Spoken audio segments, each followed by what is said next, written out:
लफ्ज बहुत भारी होते हैं, कहना आसान होता है मगर सहना बहुत मुश्किल होता है। जिंदगी की किताब के सारे पन्ने हमारे मुताबिक नहीं होते। बस अगर कोई ऐसा पन्ना सामने आ जाए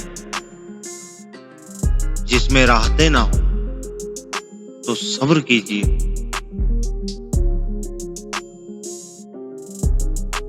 हर वो चीज जिसकी वजह से आप मुस्कुराते हैं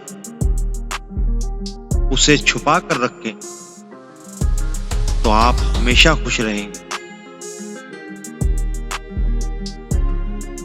किसी के लिए खास होने की गलतफहमी ना पालो।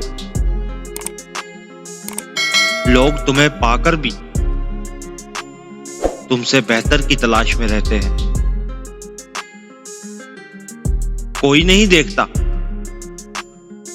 कि आप किसी के लिए कितना करते हैं, वो सिर्फ वही देखते हैं जो आप नहीं करते। जिंदगी के सख्त तरीन असबाब में से एक ये है कि हर कोई आपके लिए भलाई नहीं चाहता। वो जो हमेशा तुम्हारे साथ रहने वाला है वो सिर्फ तुम्हारा रब है और कोई नहीं।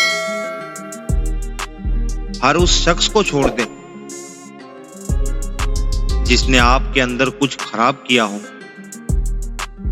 आपको वीरान किया हो, आपकी चमक को बुझा दिया हो।